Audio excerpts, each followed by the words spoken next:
Al-Fajr, surat yang ke-89.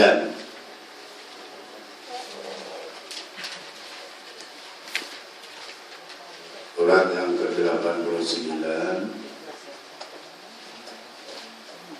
setelah Al-Aqaqah yang pernah kita kaji.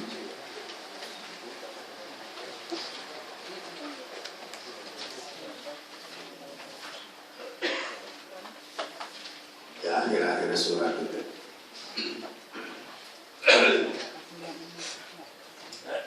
Surat juznya juz 30, surat ke-89, namanya surat Al-Fajri.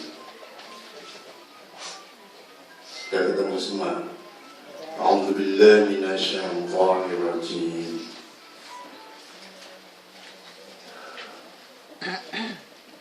Bismillahirrahmanirrahim. Wal fajri wa layalin 'ashr.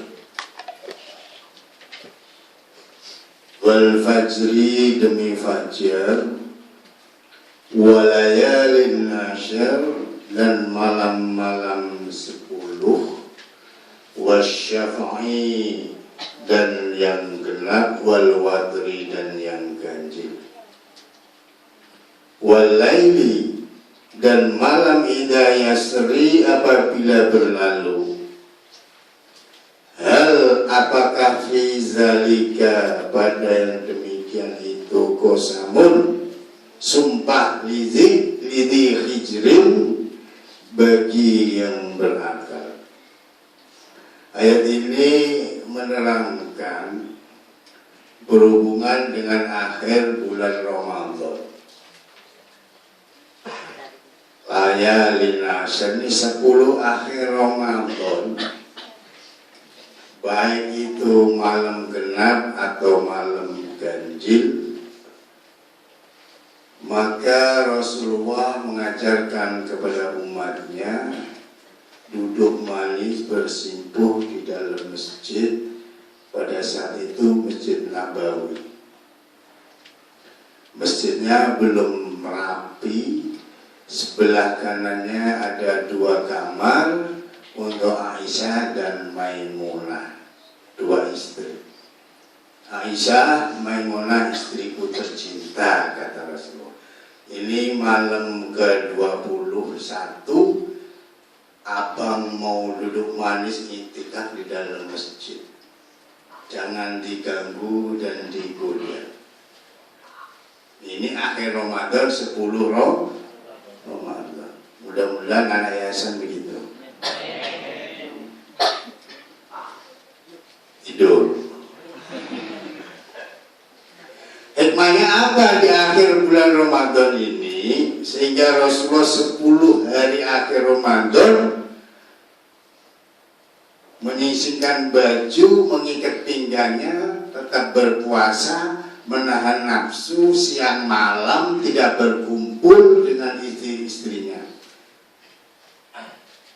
karena dia punya misi untuk beriktikaf sekaligus mengharapkan ridho dari Allah Subhanahu wa Ta'ala, sekaligus sebagai contoh untuk umat-umatnya nanti.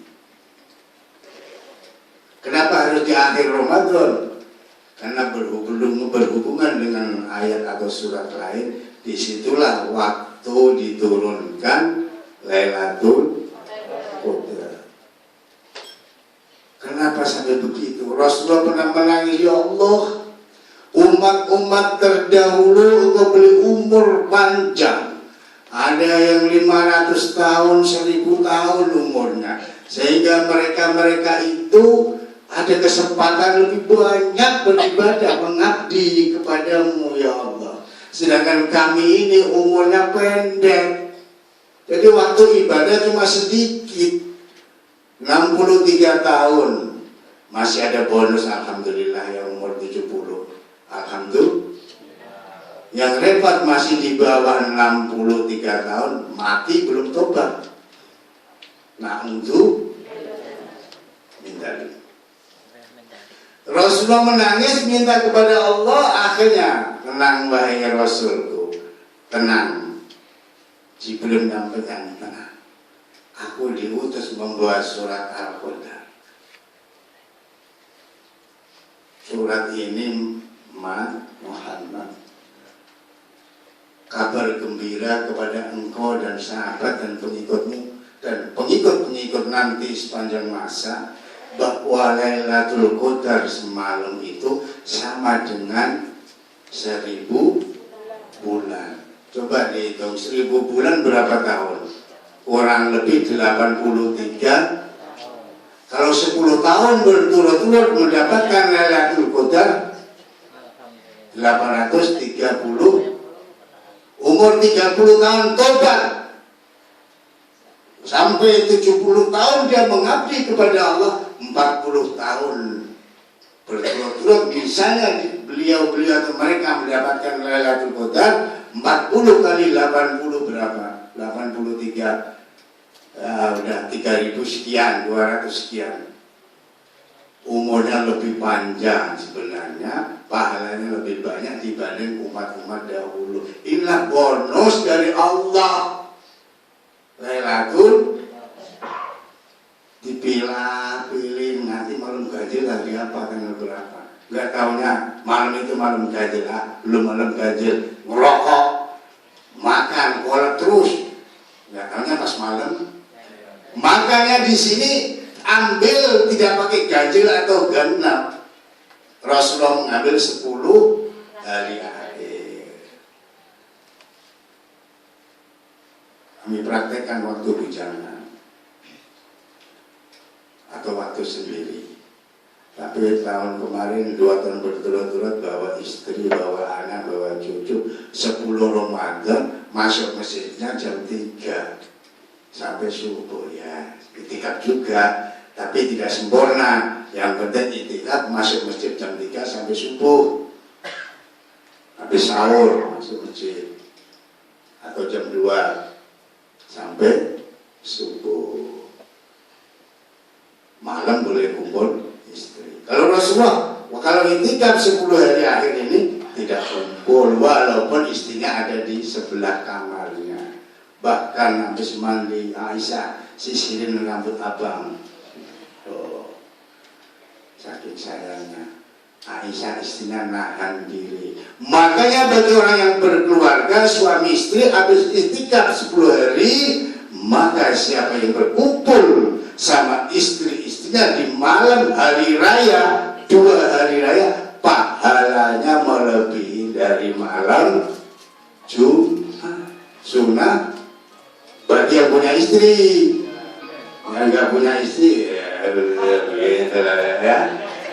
ini khusus yang pahalanya melebihi dari sunnah Rasul malam Jumat, dilipat gandakan. Gitu. Makanya kalau bapak pergi mau itikaf, istri selalu dibawa. Gitu. Kemudian alam tara kaifa, tidakkah kamu perhatikan kaifa bagaimana fa'ala rabbuka, bagaimana berbuat rabbuka Tuhan kalian atau Tuhan kamu bi'ad dengan kaum Ad.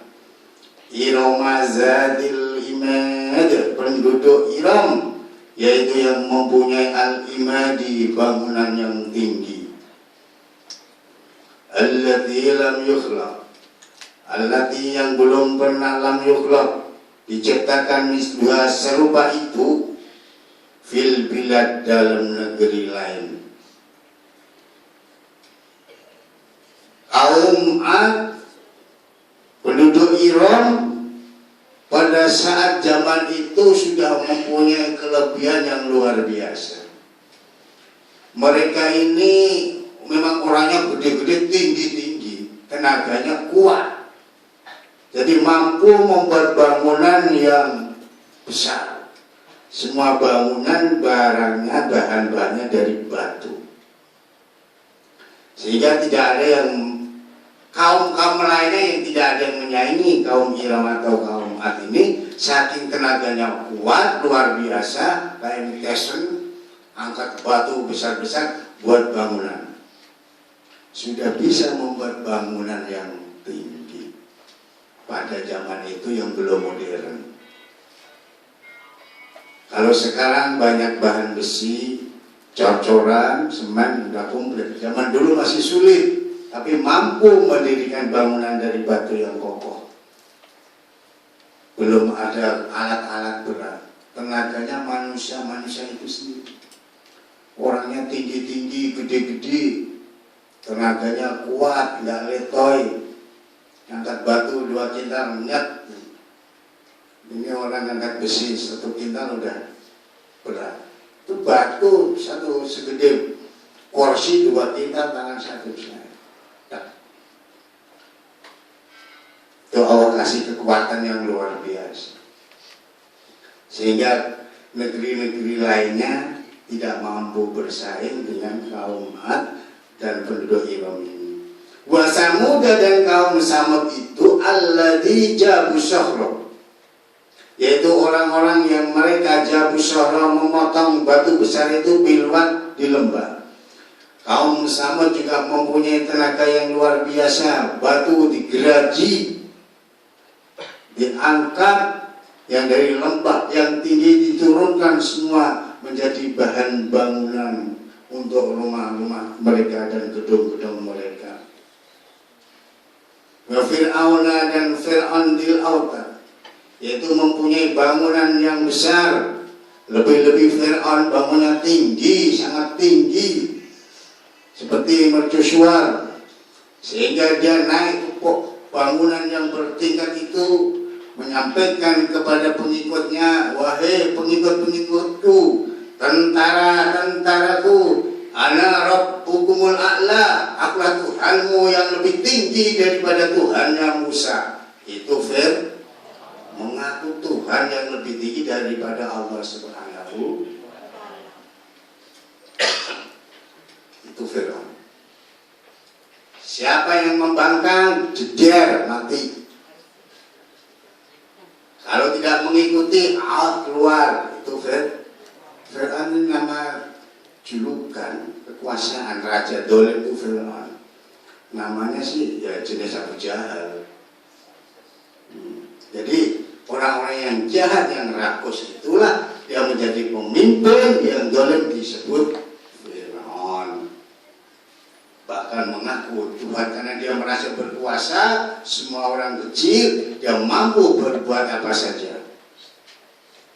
Mau ngambil ini tidak ada melarang, mau menyampaikan ini tidak ada yang mengganggu gugat. Siapa yang melawan mati. Itu disebut Fir'aun. Alladzina taghaw, yaitu orang-orang yang mereka itu melampaui batas. Bagaimana tauhid itu melampaui batas? Melampaui batas tapi diidolakan, dituhankan, didewakan, itu tauhid. Kalau di sini taghaw fil bilad, di negeri itu. Jadi tauhid atau taghaw itu identik dengan pemimpin kafirin, pemimpin dolimin, itu disebut tauhid. Sehingga mereka anak buahnya sendiko romo, hormat, kami mohon petunjuk Tuannya. Itulah yang disebut orang-orang yang diidolakan berlebihan ini disebut taghaw, tauhid. Karena melampaui batas perilaku perbuatannya, tauhid ini fa'aksaru, lalu mereka banyak berbuat fi'at, di dalamnya al-fasada, kerusakan. Mereka melakukan sesuatu tanpa pemikiran yang matang, bahkan membuat kerusakan di muka bumi. Orang-orang yang dolim, pemimpin yang dolim, beserta anak buahnya adalah pintu kehancuran bumi, menimbulkan musibah di mana-mana. Dia tidak mampu berbuat nahi mungkar, padahal sebenarnya dengan tangannya mampu mencegah kemungkaran. Di mana-mana maksiat sudah dianggap biasa, di mana-mana perzinaan sudah biasa, bahkan diiklankan kondom bebas. Tuh, anak muda mau daftar, banyak itu di lemari saya balon. Ini cara yang justru merusak kaum muda. Cara menghadapi masyarakat ini menghindari supaya tidak timbul namanya virus HIV. Cegah dengan kemungkaran itu. Berhenti. Sampaikan Al-Quran. Siapa yang berbuat melampaui batas perzinahan bebas, maka Allah turunkan hukuman kutukan, yaitu virus yang susah diobati sampai sekarang bingung, sekalipun profesor nggak mampu. Kenapa? Itu dari Allah. Kalau ingin kena virus HIV silakan pakai kondom, Pak, bebas. Pakai kondom dan tidak hukumnya zina. Orang yang zina itu dia tahu akhirnya dia melanggar, maka hukumannya diseret ke pinggir pasar, dirajam 100 kali, dilempari batu gede-gede. Yang punya keluarga dirajam, disaksikan setiap orang lewat sampai mati. Tinggal pilih, dirajam 100 kali pakai batu 10 kilo, palanya dar, atau menahan nafsu. Pilih mana? Nafsu. Jilid atau rajam? Pilih, jilid atau rajam? Hah? Sama jilid atau rajam itu. Pilih puasa menahan diri selama hidup. Makanya pahami al-hasil. Sekarang ini hati-hati ya. Masya Allah, naudzubillah min dzalik. Musyawarah kepada kiai-kiai boleh demi menjaga keselamatan supaya tidak menular yang lain. 2 orang yang bisa melakukan itu, tapi timbul menarik 1000 orang yang bebas melakukan lagi. Jadi lebih besar. Apa itu risikonya? Insya Allah. Itulah orang yang melampaui batas, baik pemimpin dan pengikut-pengikutnya itu, yang membuat kerusakan di muka bumi, menimbulkan bencana alam, banjir, longsor, dan lain sebagainya, penyakit, virus yang susah diobati. Fasudda alaihim rabbuka sawta azab, inna rabbaka labil mirsad. Fasubba, maka menimpakan alim atas mereka itu Rabbuka, Tuhanmu, sawta azab, itu campur azab atau cemeti azab. Sekali cambukan jedar mati semua. Percaya nggak? Orang yang melampaui batas pemimpin dan pengikut-pengikutnya itu sebagaimana zaman kaum Samud atau kaum Ad, kaumnya Nabi Soleh, disampaikan Rasulnya bahkan membangkang, padahal Nabi Soleh tidak pernah mengharapkan sedikit upah atau bayaran. Tapi tidak mau diikuti, akhirnya apa? Cemeti sekali jeder, mati semua. Apa itu? Petir. Petir ini Allah turunkan sekali jeder, telinganya pada pecah semua. Baru ada petir, pintu dibuka aja jeder, pada masuk ketakutan. Ini zaman Nabi Soleh petirnya, wow, luar biasa. Satu kaum habis, telinganya pada berdarah, hidungnya berdarah, mulutnya berdarah, gara-gara Allah turunkan cemeti atau campuk yang luar biasa dengan kilat petir yang menyambar itu. Bukan 1-2 orang, satu kaum kena semua. Tuh, akhirnya Allah menurunkan azab. Orang-orang pemimpin dan pengikutnya yang melampaui batas disampaikan ditolak, diajak kebaikan tidak mau, bahkan mencela. Kaumnya Nabi Syuaib disampaikan, Nabi Syuaib ini mertuanya Nabi Musa. Mertuanya Nabi Musa namanya Bang Syuaib ada ini. Jangan mencuri timbangan atau takaran, kata Nabi Shu'aib. Wahai umatku yang adil, kamu jual beli berdagang, jangan sekali-kali mengurangi takaran. Pedagang buah di jalanan 10 kilo ditimbang di rumah cuma 8 kilo. Wortel di pasar 10 kilo, di rumah cuma 7 kilo setengah. Berarti mencuri 2 kilo atau 2 kilo. Ini berturut-turut hampir semua rata-rata di pasar tradisional mencuri. Pernah saya ngetes timbangan tukang-tukang buah yang aku, kenapa kamu berani menjual harga sama mereka? Karena saya untung dari ngurangi 2 kilo, 10 kilo, 1 kilonya 2 on. Ini dilakukan pada zaman Nabi Shu'aib. Gandum sekintal cuma 90 kilo, berarti mengurangi 10 kilo. Apa yang terjadi? Allah turunkan angin topan, badai, lesos, menggulung semua kaumnya Nabi Shu'aib. Yang di dalam rumah keberkahan rumahnya sendiri, yang di luar terbang sebagaimana daun kering, kesapu angin kencang, mati semua. Ini baru awal niupkan angin, wus, kecepatannya 1000 km per jam, dan mobil juga hanyut terbang. Begitu ada yang berlindung di bawahnya, mati, jatuhan mobil aja terbang. Berarti ayat ini mengajarkan kepada kaum Nabi dulu dan sekarang, mengajarkan kejujuran.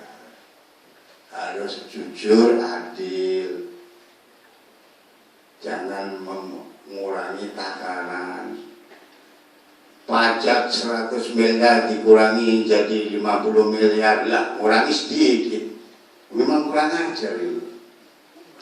Itulah kata Allah, mereka itu lebih mulia binatangnya, kal'an'am bal hum adall, lebih mulia binatangnya daripada mereka itu yang menjadi mafia, pencuri, perampok, koruptor, korupsi. Kal'an'am, seperti binatang, bal hum adall, bahkan lebih mulia ayam. Dulu di kampung saya ternak ayam. Kalau jemur padi paling satu rombongan tuh makan sekenyangnya di sini udah kenyang lari. Tapi zaman sekarang orang nyolong satu pabrik pakai tronton, satu kapal, kan lebih mulia. Berarti ayat Allah benar, mereka itu kalau an'am seperti binatang, balhum andal, bahkan lebih hina, lebih mulia binatang. Siapa yang mau jadi binatang? Perbandingannya mereka orang-orang itu masih baik binatangnya, kita jadi orang mukmin. Amin. Kemudian inna rabbaka, sungguh Tuhan kamu itu labil mirsad, benar-benar mengawasi. Jangan merasa hidup sendiri, jangan merasa tidak ada yang melihat, bahwa Allah selalu mengawasi, tetap diawasi, tidak pernah berhenti 24 jam dari hari ke hari, minggu, bulan, tahun, sampai mati, sampai masuk neraka atau masuk surga, selalu diawasi oleh Allah. Allah mengawasi, kita sedang duduk bersimpul mendengar kajian Al-Quran, Allah melihat. Kalau orang merasa diawasi Allah terus menerus, mau tidur dilihat Allah, ya Allah, akhirnya berdoa. Bangun tidur Allah melihat, kita keluar ke kamar mandi, sholat dilihat, makan dilihat, tidak pernah sedetik pun lepas dari monitor Allah. Kalau kita merasa diawasi begini, takut, tidak ada yang lewat sedikit pun, takut. Di tempat ada uang berapa orang lain nggak tahu, tapi Allah tahu. Rambut Anda jumlahnya berapa? Tukang cukur nggak ada yang pernah ngapalin berapa rambut orang itu. Tapi Allah tahu semuanya. Yang putih ada sekian, yang merah sekian, yang hitam sekian. Allah tahu. Kalau orang beriman itu, kalau sudah merasa diawasi Allah, dia makin takut, makin takut. Itulah yang disebut ittaqullah, bertakwa kepada Allah. Karena merasa dilihat. Hati-hati untuk berbuat dan hati-hati untuk melakukan sesuatu kira-kira benar atau tidak, karena dilihat oleh Allah. Fa'ammal insanu idza mabtalahu rabbuhu fa'akramahu wa na'amahu fayaqulu rabbi akraman. Fa'ammal insanu, maka adapun manusia idza mabtalahu, apabila apa yang mengujinya Rabbuhu, yaitu Tuhannya menguji, fa'akramahu, lalu dia memuliakannya, wa na'amahu, dan dia memberi nikmat padanya, fayaqulu, maka ia akan berkata, Rabbi, Tuhanku, akraman, dia telah memuliakan. Nah ini lanjutkan bawahnya dulu.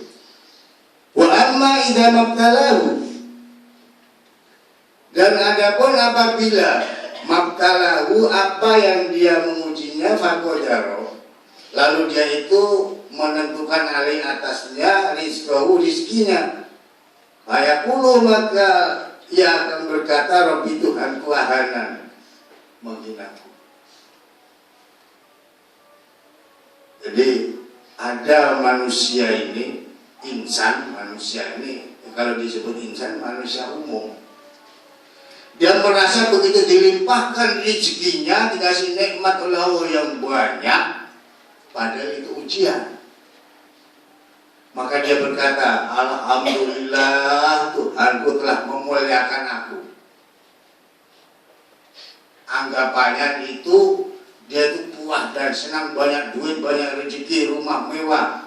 Padahal itu ujian. Kenapa?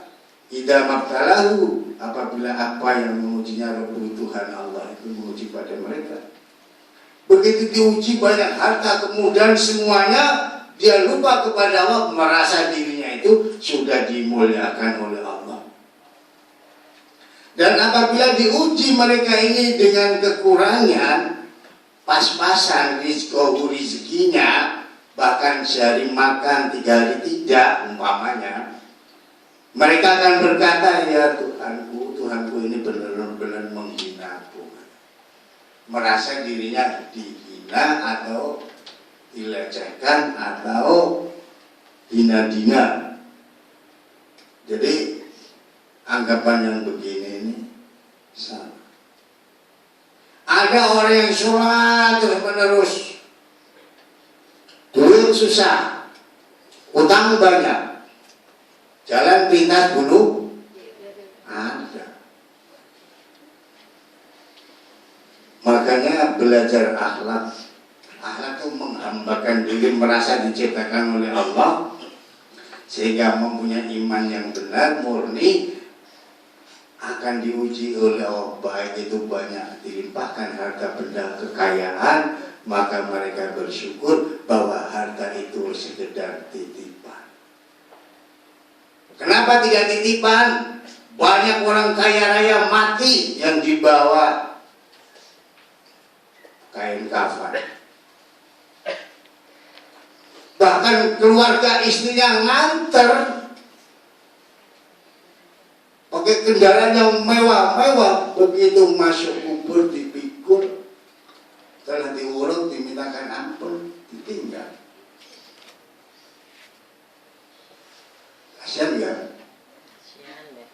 Kasihan. Umurnya baru 40 misalnya lah. Jadi apapun pemberian Allah itu hanyalah sekedar titipan.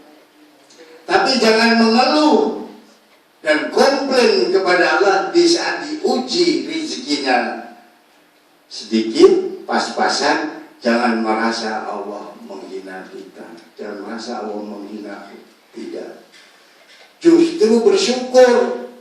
Yang penting makin ditingkatkan ibadah dan kualitas imannya.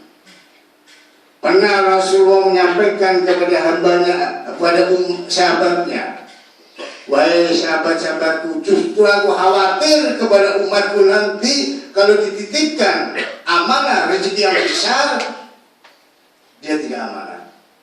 Ini dititipkan, nyari duit sendiri halal aja dikhawatirkan oleh Allah. Bagaimana yang koruptor?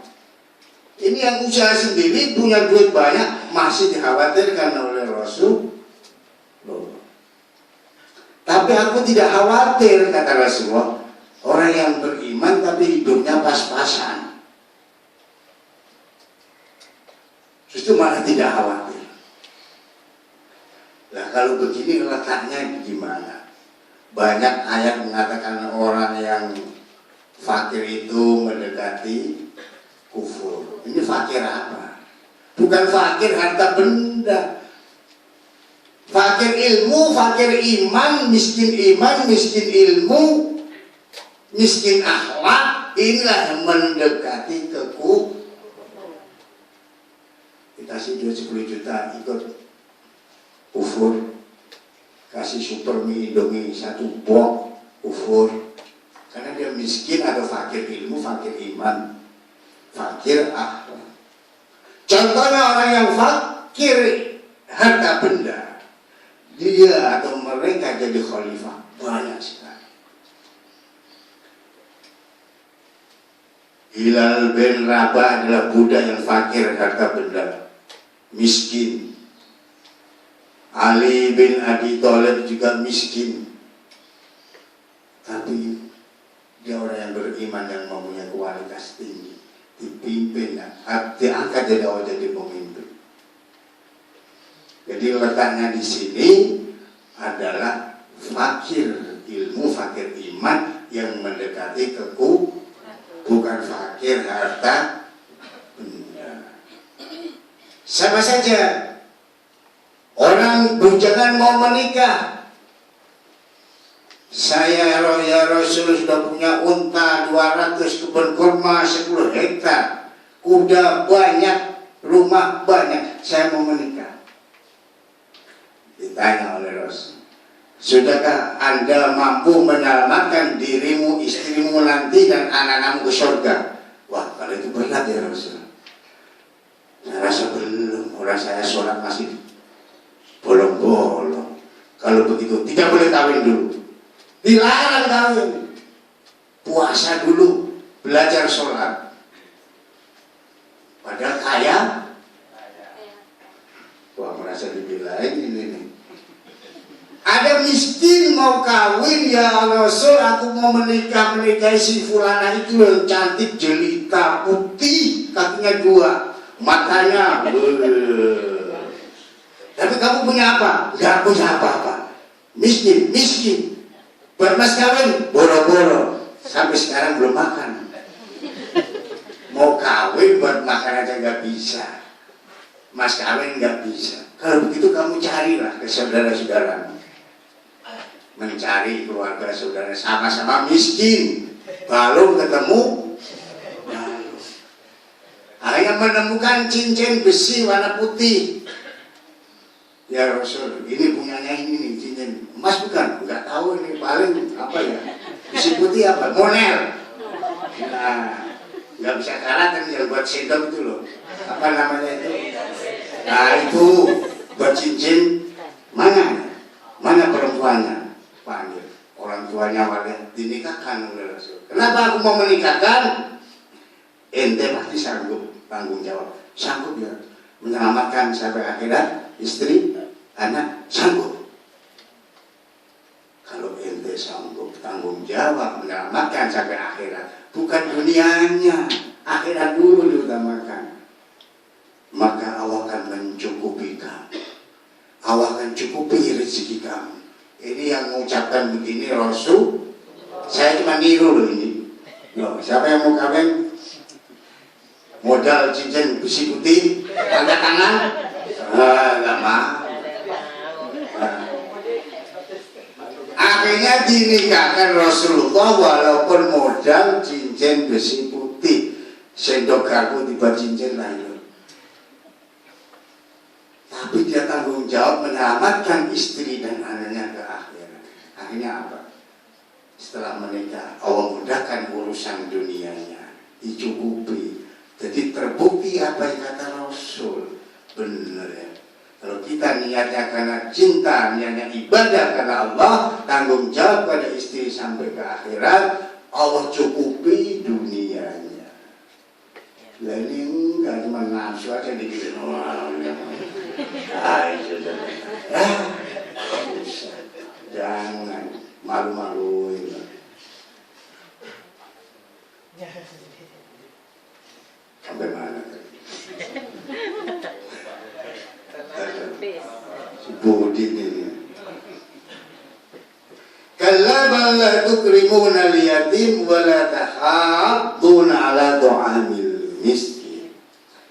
Kalla sekali-kali tidak begitu, bal la tukrimuna al-yatim. Bal bahkan la tukrimuna, tidak kalian memuliakan al-yatim, anak yatim, wa la tahadduna, dan tidak kalian saling menganjurkan ala ta'amil miskin, yaitu harus memberi makan terhadap orang-orang miskin.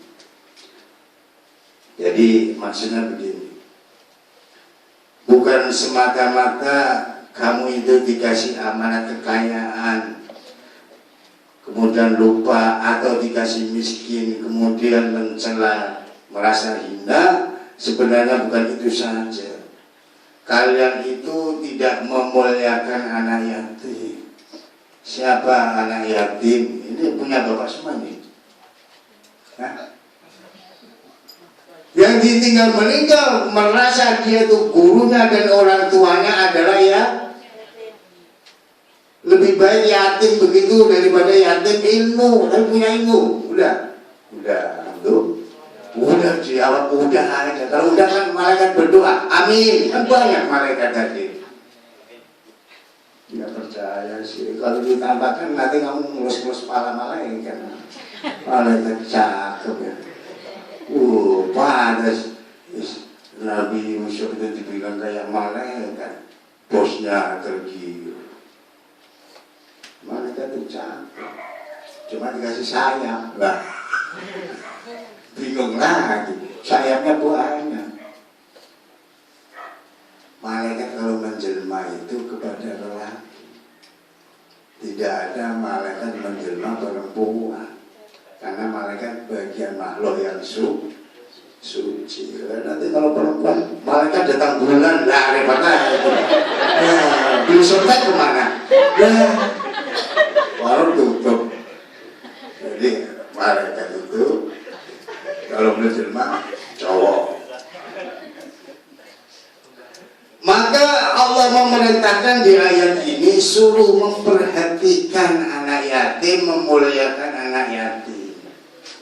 Sudah kok Pak, udah aku muliakan kemarin 20 anak yatim, aku los-los palanya. Begitu saja? Iya. Lah, suruh megang kepala anak yatim, menyayang cuma dielus doang. Sayang. Ini mah pelecehan. Urusi anak yatim sebagaimana anak sendiri. Apabila dia haus dan lapar, kasih makan, kasih pakaian, kasih pendidikan. Bukan dielus-elus tiap bulan Muharram. Ada yang dipanggil ketika bos-bos disorot, doain saya anak yatim, kasih amplop sama nasi kotak. 2 tahun sekali.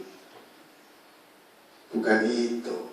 Pendidikan nomor 1 anak yatim supaya dia mulia nanti, supaya punya ilmu. Jangan dibiarkan. Justru kalau dia tidak mau belajar, kita rangkul, kita rawat, kita masukkan ke dalam yayasan. Karena anak yatim itu bagian. Siapa bapaknya anak yatim? Pernah Rasulullah ditanya. Bapaknya anak yatim adalah semua orang yang merasa dirinya beriman. Itulah bapaknya. Siapa ibunya? Semua orang yang dirinya ibu itu merasa seorang muslimah beriman, ibunya anak yatim. Itu terpulang adalah yatim-yatim pegang kepalanya. Nah, kasih ini beli bakso 5.000. Oh seneng. Ah baca dibaca Quran Pak. Wala tahaddun ala ta'amil miskin wa ta'kuluna turasa lamma wala tahaddun, dan tidak kalian itu saling menganjurkan ala ta'amil miskin atas memberi makan orang miskin, beri santunan, beri hidangan orang-orang miskin itu. Jangan datang di hari. Cuma kalau sekarang untuk menilai orang miskin susah. Di perapatan dia begini sebulan bisa 30 juta. Sedangkan yang ngasih gaji UMR 2.700.000. Nah, ini kebalik-balik. Gak usah dikasih yang begitu. Justru uangnya salah sasaran. Siapa yang mengeluarkan uang sedikit pun Allah ganti berlipat ganda. Tapi kalau salah sasaran, Allah tegur dengan ayatnya. Salah kamu menyampaikan, memberikan sesuatu bukan pada tempatnya. Salah pilihan. Itu berpegawutan. Kasihan Pak. 2.000 gajinya lebih gede daripada dia hasilnya. Gak usah dikasih. Benar pemerintah DKI melarang, menghukumnya haram memberikan orang-orang yang minta-minta. Haram. Bahkan kita kena ayat sendiri. Sudah kehilangan duit, kena ayat. Jadi siapa orang miskin yang harus disantuni, kita kenyangkan perutnya? Dia benar-benar orang yang tidak mampu, berupaya kemana-mana tidak mendapatkan sesuap nasi, berupaya kemana-mana tidak mendapatkan uang buat SPP, umpamanya begitu. Jadi itu kalau dia datang kita sambut. Jangan ada merasa yang datang orang, wah baik duit, jangan punya perasaan begitu. Ada orang kaya, giliran datang orang miskin pintunya langsung tutup. Ada. Insyaallah. Kuluna, dan kalian memakan aturasa harta warisan akal lama, makan dengan loba atau campur haram dan halal. Harta warisan, haknya keluarga tidak boleh. Apa itu? Dihabiskan sendiri. Walaupun itu halal, tapi masih ada hak keluarga, maka dibuat seadil-adilnya mengikuti aturan Islam. Wa tuhibbunal mala hubban jamma, dan kalian mencintai al-mala yaitu harta benda, hubban jamma dengan kecintaan yang berlebihan. Janganlah kalian mencintai duit, harta benda melebihi dari cintanya kepada Allah dan Rasul. Itu namanya hubub dunia, cinta dunia. Siapa yang cinta dunia, dia sholat, ibadah, puasa, zakat tidak mau, infak tidak mau, sedekah dulu, sholatnya rajin, puasanya terus, tapi haram memasuki pintu surga alias dimasukkan jawab sendiri loh ya.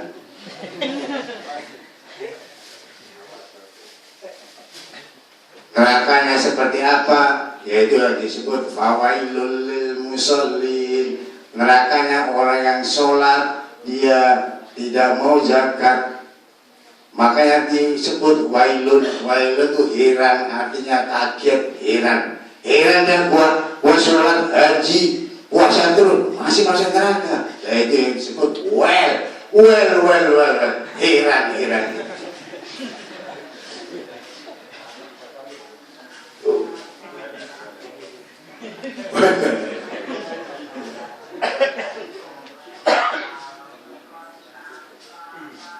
Allah idza dukkatil ardu dakkan.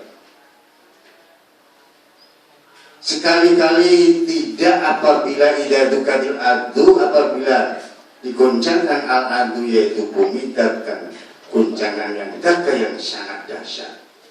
Wajah rabbuka, dan datang Tuhan kamu wal malaku, dan malaikat sofan-sofan berbaris-baris, wajia, dan didatangkan yauma idin, pada hari itu, di jahannam, neraka jahanam.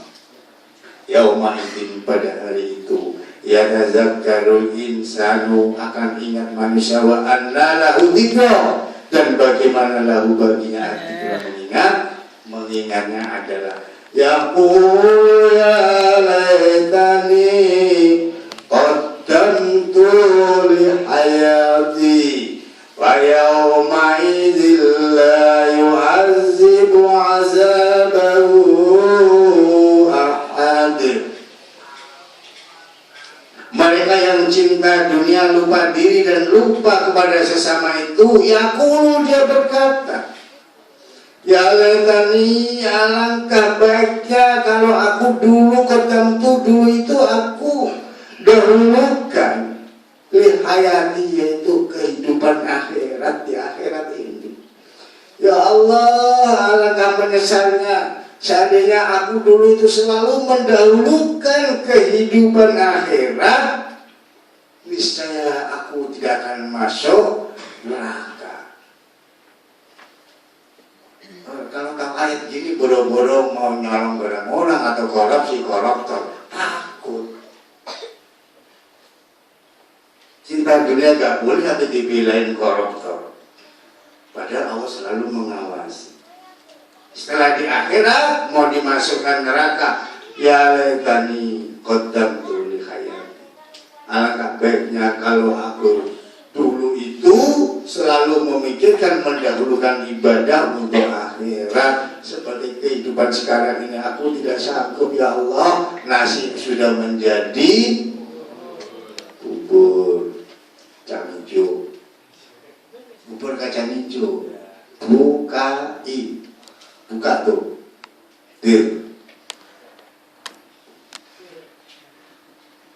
ya bubur kacang hijau kan buka. Fayawma idil la yu'azzibu 'azabahu ahad. Fayawma idil la yu'azzibu, fayawma idil, maka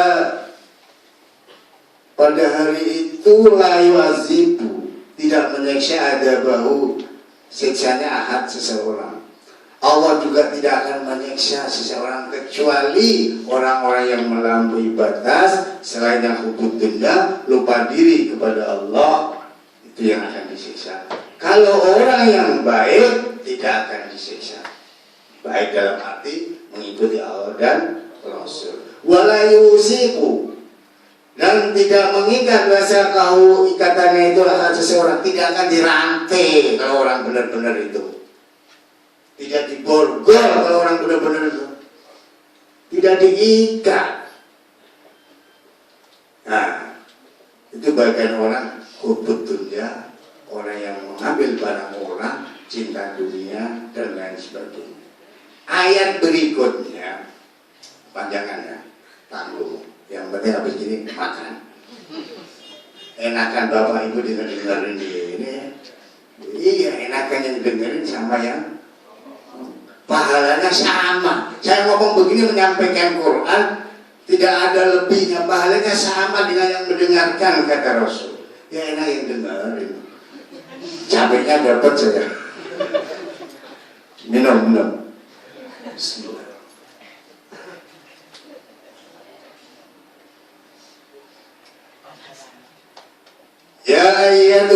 nafsul mutmainnah irji'i ila rabbiki radiyatan mardiyah fadkhuli fi ibadi wadkhuli jannati. Ayat 27 ini sampai 30 ada kisahnya.